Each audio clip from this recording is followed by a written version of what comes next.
बताने वाला हूँ आपको, ऐसा ऐसा टॉपिक बताने वाला हूँ और बताऊंगा जो एग्जाम में 100% आना ही आना है। आना ही आना मतलब जितने नंबर का व्याकरण आपका आता है उतना नंबर आपका तय है। क्या है?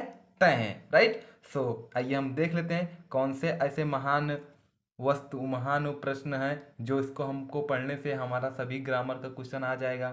ठीक है, तो कौन से ऐसे महान प्रश्न है, आइए हम देख लेते हैं। सबसे पहले मोस्ट इंपॉर्टेंट प्रश्न है, सबसे पहले रस। रस क्या होते हैं, किसे कहते हैं, कितने प्रकार के होते हैं, ये सभी वीडियो में नेक्स्ट वीडियो में बनाऊंगा, अच्छे से बताऊंगा। आज मैं केवल आपको मोस्ट इंपॉर्टेंट क्वेश्चन ही बता रहा हूँ। हास्य रस, हाँ, हास्य रस है और करुण रस। हास्य और करुण रस ऐसे दो रस हैं जिनको अगर आप पढ़ के गए तो आपके 4 नंबर, ठीक है। क्या होते हैं? हास्य रस और करुण रस। इन दोनों रसों में से आपको रस जरूर ही आएगा।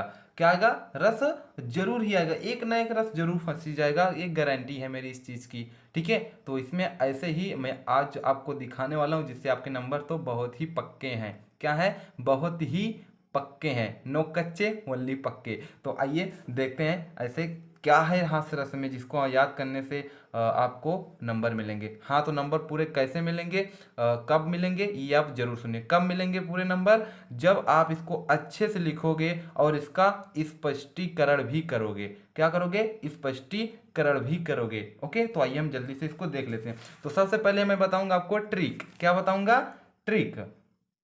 ट्रिक से हमको बता याद करना समझना है, बाकी लिखना तो सभी जानते हैं। आपको इस चैनल पर ऐसे ऐसे टॉपिक मिलेंगे मैथमेटिक्स और साइंस और हिंदी के कि आपको एकदम मज़ा ही आ जाएगा और अच्छे से आपका प्रिपरेशन भी हो जाएगा। तो लिखना सभी जानते हैं, आप समझिए। तो सबसे पहले हम क्या पढ़ रहे हैं? हास्य रस। हास्य रस, इसका अस्थाई भाव क्या होता है? हास होता है। ठीक है, हास, इसका अस्थाई भाव हास। तो यहाँ पे हम बना लेते हैं हास का अस्थाई भाव मतलब अस्थाई भाव, अस्थाई, अस्थाई भाव। फिर क्या होता है हमारा? विभाव। फिर हमारा क्या होता है? अनुभाव। यही ना होता है। अब विभाव हमारे दो होते हैं, आलंबन और उद्दीपन, तो उसको हम अभी छोड़ देते हैं। ठीक है, आलंबन और उद्दीपन। तो अब हमारा लास्ट में क्या होता है? संचारी भाव। संचारी भाव। जब ये सब मिलकर बनाते हैं क्या? हास्य रस। अगर आज इसको आप समझ लेना, सब रस जितने भी रस हैं सब आप रस की डिफिनीशन याद कर लेंगे। क्या हो जाएगा? आपका सबका डिफिनीशन बहुत ही आसानी से याद हो जाएगा। तो कैसे आप लिखोगे? देखिए, हास रस का अस्थाई भाव हास, हास नामक क्या है?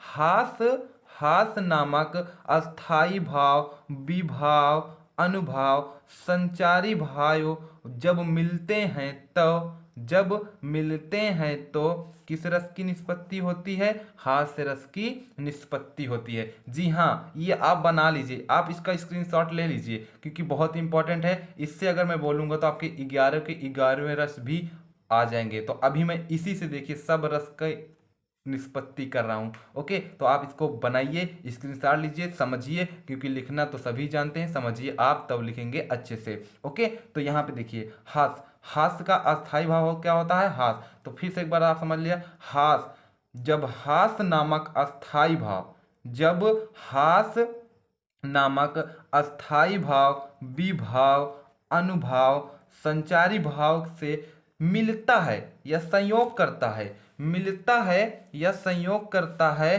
तो किस रस की निष्पत्ति होती है? हास्य रस की निष्पत्ति होती है। तो डिफिनीशन कैसे लिखेंगे? तो आप डिफिनीशन, इसको तो मैं आपको समझा रहा हूँ, डिफिनीशन मैं यहाँ पे बताऊंगा कैसे लिखनी है। तो इसी से रिलेटेड डिफिनीशन रहेगी, बहुत ही आसान है डिफिनीशन है, मैं बोलूँगा ऐसे वीडियो आपको यूट्यूब पर नहीं मिलेगी।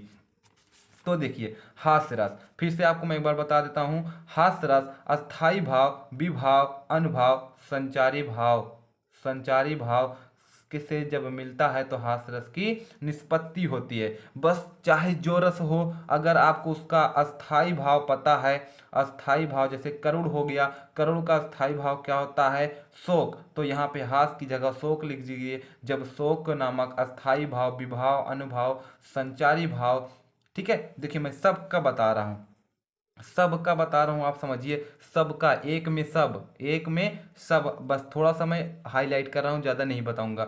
हास रस, ठीक है, हास रस जो कह रहा है, पहला मैं हास बता रहा हूँ, आपको समझ में आ गया ना, कमेंट जरूर कीजिएगा। हास, हास, जब हास नामक अस्थाई भाव, विभाव, अनुभाव, संचारी भाव से संयोग करता है या मिलता है तो हास रस की उत्पत्ति होती है। अब कोई भी रस हो, उसका क्या आपको पता हो, अस्थाई भाव, जैसे सो, करुण, करुण का स्थायी भाव क्या होता है, करुण का स्थायी भाव क्या होता है, शोक होता है, तो यहाँ पे हम क्या लिख देंगे, शोक लिख देंगे। तो शोक, जब शोक नामक अस्थाई भाव, विभाव, अनुभाव, संचारी भाव से मिलता है तो करुण रस की निष्पत्ति होती है। बन गया तरीका, जी हाँ बन गया। अब आगे देखिए डिफिनीशन कैसे लिखनी है, बहुत ही आसान डिफिनीशन है, आप समझिए। किससे पढ़ रहे हैं, रोहित सर से, तो बहुत ही आसान, हर चीज का फार्मूला एकदम बेसिक, एकदम जेन्युअल तरीके से बताऊंगा, नहीं भूलेंगे कभी आप, ठीक है, क्या करेंगे, कभी नहीं भूलेंगे। बस बने रहिए विजन कोचिंग क्लासेस से, अगर टॉप करना है तो। ओके, तो आइए देखते हैं अब इसका डिफिनीशन हमको कैसे लिखना है। तो कैसे लिखना है, हम इसको थोड़ा सा, इसमें चेंज कुछ नहीं करने वाले हैं, बस थोड़ी सी एक लाइन और अच्छे से, ताकि आपको समझ में आ जाए। तो यहाँ पे हम लिखेंगे क्या, अपने, अपने, अपने अथवा, अपने अथवा पराय, पराय मतलब दूसरे के, ठीक है, पराय परिधान, पराय परिधान, कोष्टक में मैं वस्त्र लिख दे रहा हूं ताकि आपको समझ में आए, कपड़ा भी आप समझ लीजिए, ठीक है, परिधान, वचन मतलब बोली, भाषा, ठीक है, अथवा, अपने अथवा पराय परिधान, वचन अथवा, वचन अथवा क्रियाकलाप, क्रियाकलाप मतलब आप समझ रहे हैं ना, हाँ, क्रियाकलाप, क्रियाकलाप से उत्पन्न हुआ, क्रियाकलाप से उत्पन्न हुआ। देखिए मैं इसको थोड़ा सा बढ़ा रहा हूं ताकि आपको फुल नंबर मिले, एक नंबर भी ना कटे, ठीक है, एक नंबर भी ना कटे, ये मेरा आपसे वादा है। अगर आप लोग ऐसे कर लिखते हैं तो एक नंबर भी नहीं कटेगा, राइट। तो ये हो गया हमारा इतना, क्रियाकलाप से उत्पन्न, उत्पन्न हुआ, उत्पन्न हुआ हास, हास, अब यहां से देखिए, उत्पन्न हुआ हास, हास नामक अस्थाई भाव, यही लिखने वाला हूं, हास, ये तो मैं थोड़ा बना के लिख दिया ताकि आपको कोई हो, बोलने में बहुत आसानी हो जाए, ठीक है। आप ऐसे भी सीधे से लिख सकते हैं, तब भी आपका क्या रहेगा, सही रहेगा, कोई नहीं कटेगा, कोई नहीं कटेगा, 2 में से 2 देगा। ओके, तो यहाँ पे मैंने अच्छे के लिए और लिख दिया।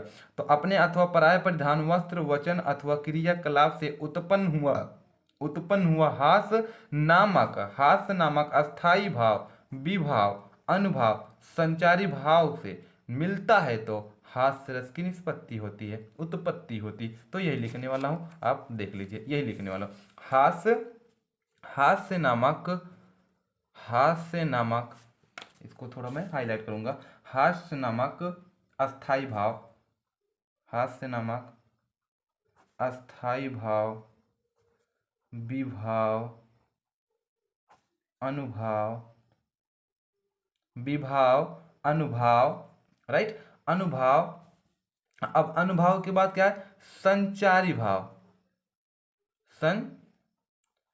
संचारी भाव से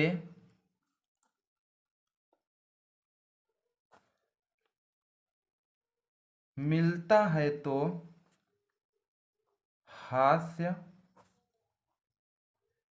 रस की निष्पत्ति होती है, निष्पत्ति होती है या उत्पत्ति होती है, ठीक है, निष्पत्ति होती है। तो थोड़ा सा हाईलाइट ये भी मैं कर देता हूं, ठीक है। अब देखिए यहाँ पे आप एक बार अच्छे से ये समझ लीजिए, हास्य रस, अपने अथवा पराय, अपने अथवा पराय मतलब समझ रहे, दूसरे को, किसी, हम अगर कोई हमारे सामने आ जाए, बंदा कपड़ा फटे उठे मतलब जोकर टाइप आ जाए, तो हम लोग डायरेक्ट हंसने लगते हैं, है ना, तो वही इसमें बता रहा, अपने अथवा पराय परिधान, वस्त्र, वचन अथवा क्रियाकलाप से उत्पन्न हुआ हास, उत्पन्न हुआ हास नामक अस्थाई भाव, विभाव, अनुभाव, संचारी भाव से मिलता है तो हास रस की निष्पत्ति होती है। क्या होती है, निष्पत्ति होती है, एकदम वही क्राइटेरिया है, नहीं, हास नामक अस्थाई भाव, विभाव, अनुभाव, संचारी भाव के संयोग से मतलब जब मिलता है तो हास रस की निष्पत्ति होती है। तो ये आप जरूर बनाइए, इससे आपको याद रहेगा, फिर से आप समझ लीजिए, हास नामक अस्थाई भाव, हास्य का अस्थाई भाव हास होता है, तो अस्थाई भाव याद रखिए।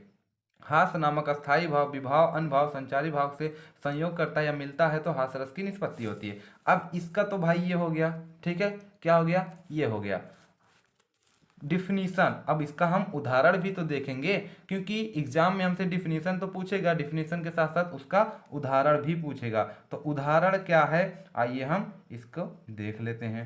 उदाहरण क्या है, उदाहरण बहुत ही आसान है। उदाहरण आपका क्या है, बहुत ही आसान है, ऐसा उदाहरण आपको मिलेगा भी नहीं। तो आप देखिए उदाहरण क्या है, नाना, नाना वाहन, नाना वाहन नाना वेशा, नाना वाहन नाना वेशा, ठीक है, नाना वाहन नाना वेशा, बिहसे, बिहसे, बिहसे शिव, बिहसे शिव, समाज निज देखा, समाज निज देखा।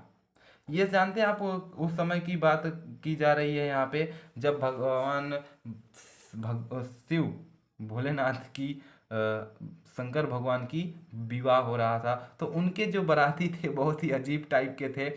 उनका वेशभूषा जो था बहुत ही अजीबो गरीब था, जिससे देखकर लोग क्या हुए, बहुत हंसी आ रही थी उनको, तो इसीलिए ये उदाहरण लिया गया था। ठीक है, तो अब इसमें सबसे मेन चीज क्या होता है, हम लोग का मेन चीज क्या होता है, स्पष्टीकरण। अगर वीडियो लंबी हो जाए तो आप लोग भागना मत, वीडियो लंबी हो जाएगी तो भागना मत, क्योंकि इस वीडियो में मैं सब क्लियर करने वाला हूँ, क्योंकि सब की तरह से नहीं, अलग मैं बताने वाला हूँ। सब केवल आपको क्या बताएंगे, हास रस की डिफिनीशन और उदाहरण, लेकिन कोई ये नहीं बताएगा कि हाँ भाई ये कैसे है, ये क्यों है, इसका स्पष्टीकरण कोई जल्दी नहीं बताएगा। लेकिन मैं यहाँ पे आपको दे रहा हूँ विजन कोचिंग क्लासेस में सब मौका, तो स्पष्टीकरण करना जरूरी है।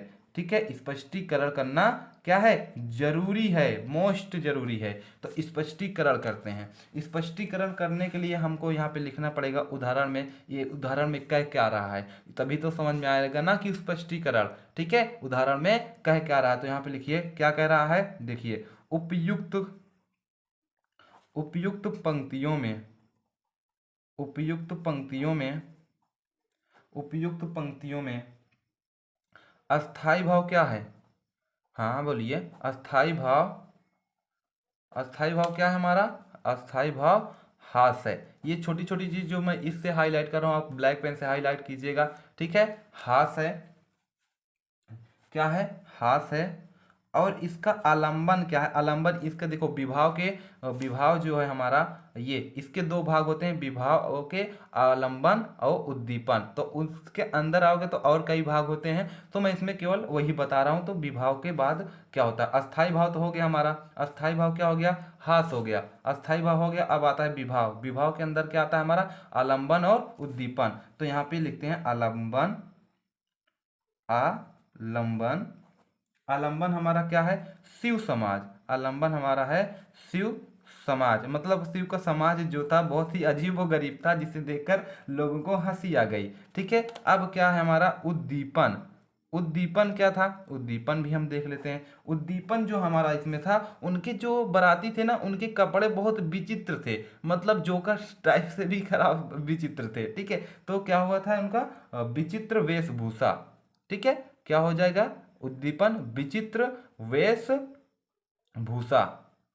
ठीक है, विचित्र वेशभूषा, हाँ जी, आपको ऐसा कोई नहीं बताएगा, बस विजन कोचिंग क्लासेस। तो आप चैनल को लाइक कमेंट सब्सक्राइब जरूर कीजिए, अगर आपको पूरी तैयारी करनी है तो बोर्ड एग्जाम की। ओके, तो पूरी तैयारी करने के लिए चैनल को सब्सक्राइब जरूर कर लीजिए। तो ये हो गया हमारा उद्दीपन। अब उद्दीपन के बाद हमारा क्या हो जाए, विभाव हो गया, अनुभाव। ठीक है, अब अनुभाव हमारा क्या है, ये सब आपको कोई नहीं बताएगा ऐसे, जैसे मैं बता रहा हूँ, तो आप इसको जरूर समझिए। देखिए, तो यहाँ पे हमारा विभाव, अस्थाई भाव तो वही हो गया, अभी मैं बाद में बताने वाला हूँ अच्छे से। तो अनुभाव, अनुभाव हमारा इसमें क्या हो जाएगा, शिव जी का हंसना, जो शिव जी जब हंसते हैं तो उनका वही अनुभाव कहलाता है, आनंदित। ठीक है, शिव जी का, शिव जी का हंसना, शिव जी का हंसना। और दूसरी चीज क्या है हमारी, संचारी भाव। अब तो भाई अनुभव भी हो गया, अब हमारा संचारी भाव है, तो संचारी भाव भी हम देख लेते हैं। संचारी भाव, संचारी भाव, संचारी भाव हमारा क्या है, संचारी भाव क्या है, मतलब उनके बाराती जो भी जितने रोमांच में थे, आप लोग क्या बताएं।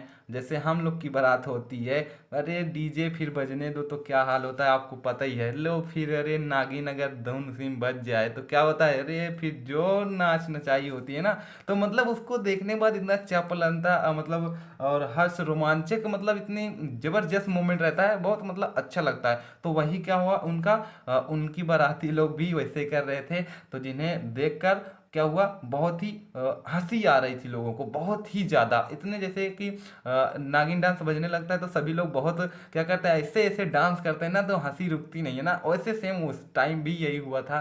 तो लोगों की हंसी क्या हुई थी, नहीं रुकी थी। तो वही जो संचारी भाव है इनका, मतलब जो मन का जो भाव है उससे वही बता रहे हैं, क्या रहे, हर्ष। हर्ष मतलब खुशी, रोमांच, ठीक है, रोमांच, और चपलता मतलब चपलता, ठीक है, ये सब आदि आदि चीज है, ठीक है, आदि आदि हैं।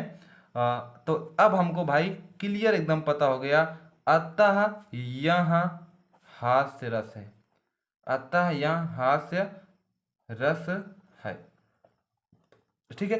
अब सोच रहे होंगे 16 मिनट की वीडियो बन गई और 2 नंबर के लिए इतना बड़ा, इतना माठा मारे तो छोटा सा घी निकला, ठीक है। इतना माठा मारने के बाद छोटा सा घी, थोड़ा सा घी, तो नहीं, ये नहीं देखना। इतना याद करने में आपको कुछ नहीं लगेगा, मैंने बोला ऐसा पढ़ाऊंगा कि याद हो जाएगा। तो ये तरीका है ना ट्रिक का, क्या है तरीका ट्रिक का, जो भी हास रस है तो हास का अस्थाई भाव क्या होता है, हास, हास नामक अस्थाई भाव विभाव अनुभव संचारी भाव से संयोग करता है, मिलता है तो हास रस हो जाता है, ठीक है। हो गया डिफिनीशन खत्म। अब उदाहरण पे आ जाते हैं। उदाहरण, नाना वाहन नाना वेशा विंसे शिव समाज निज देखा। इतना छोटा सा नहीं याद पर पाओगे आप लोग, याद कर लोगे, ठीक है। ये हो गया 2 मिनट के से 1 मिनट लगेगा। ये तो वीडियो बनाने में और समझाने में आपको ज़्यादा टाइम लग गया, नहीं तो 1 मिनट लगता मुझे, ठीक है। स्पष्टीकरण में आपको बहुत अच्छे से लिखना है। उपयुक्त पंक्तियों में अस्थाई भाव क्या है हमारा, हास है। देखिए पहले अस्थाई भाव आया था तो हमारा हास हो गया। अब विभाव के अंदर आलंबन और उद्दीपन आते हैं, आलंबन और उद्दीपन। तो आलंबन इसमें क्या है ना, इसका आलंबन जो बता रहा है इसका शिव समाज, किसके लिए, शिव समाज के लिए। शिव समाज मतलब भोले बाबा के समाज, भोलेनाथ शंकर भगवान के समाज कैसा है उसके लिए शिव समाज हो गया। उद्दीपन मतलब उनका जो पहनावा है, वेशभूषा है, क्या होता है, जैसे मैंने यहाँ पैराय परिधान, पराय परिधान, उनका जो वेशभूषा है कैसा है, कपड़े उपड़े पहनने का तरीका कैसा है, उद्दीपन, वो हो जाएगा हमारा उद्दीपन। विचित्र, उनका क्या था, विचित्र वेशभूषा, वैसे भी पहले के लोग ऐसे अरे वगैरह कपड़े पहनते भी थे, विचित्र वेशभूषा। अब अनुभाव क्या है उनका, अनुभाव मतलब शिव जी का हंसना, क्या आनंदित है, ठीक है। शिव जी का हंसना हो गया। तो विभाव भी हो, विभाव के अंदर आलंबन उद्दीपन हो गया। अब बचा है अनुभाव, तो अनुभाव शिव जी का हंसना हो गया। और संचारी भाव जो लास्ट में बचा है वो क्या हो गया, हर्ष रोमांच चपलता, जैसे मैं इसमें बता चुका हूँ। तो सब देखियो क्लियर हो गया, ये चीजें जो हमने बताया सबका एक एक भाव निकल रहा है। तो अथा यहाँ पे क्या है, हास्य रस ही है, क्या है, हास्य रस है। एग्जामिनर 2 नंबर देगा, 1 नंबर आधा नंबर भी नहीं काटेगा। इस तरह आप लिखोगे तो इस तरह से लिखने के बाद इससे आपको कई इफेक्ट पड़ेंगे, आपको ज़्यादा से ज़्यादा नंबर मिलेगा, ठीक है। तो पढ़ो ऐसा कि पढ़ा सको, पढ़ो विजन कोचिंग क्लासेस के साथ। तो अच्छा लगा तो लाइक कमेंट शेयर जरूर कीजिए। ये आपका है पार्ट 1, क्या है ये है आपका पार्ट 1। अगर वीडियो अच्छा लगे तो आप मुझे कमेंट कीजिए। तो ये हाथ रख का ये छोटा भाई है, बड़ा भाई अभी बचा है, कौन बचा है, करुण रस, ठीक है। कौन सा बचा है, करुण रस, करुण रस, ठीक है। तो अगर आप इसको भी इसी तरीके से अच्छे से जानना चाहते हैं तो मुझे कमेंट कीजिए। नेक्स्ट वीडियो इसी होगा, पार्ट 2 में जो मैं बताऊंगा करुण रस के बारे में बताऊंगा। तो आप मुझे कमेंट जरूर कीजिए कि आपको ये वीडियो कैसे लगा, समझ में आया कि नहीं आया। हालांकि वीडियो लंबी है लेकिन आपके लिए बहुत ही यूजफुल है। लंबी है नहीं, लंबी है चलेगा, टाइम आपके पास नहीं है मुझे भी पता है, लेकिन जो समय खेलते हैं उसमें, और इसको बस आपको एक बार देखना है 19 मिनट और अच्छे से समझ में आ जाएगा। तो अगर आप चाहते हैं पार्ट 2 मैं ले आऊँ करुण रस के लिए ऐसे ही शानदार वीडियो, तो आप लोग मुझे कमेंट जरूर कीजिए। Thanks for watching and listen to me, okay. मिलते हैं पार्ट 2 में यदि आप लोग कमेंट करते हैं तो। अभी तक आपने चैनल को सब्सक्राइब नहीं किया तो प्लीज़ चैनल को सब्सक्राइब कर लें, क्योंकि इसी चैनल पर मैथमेटिक्स और साइंस हिंदी की फुल तैयारी कराई जाएगी, ओके। तो धन्यवाद।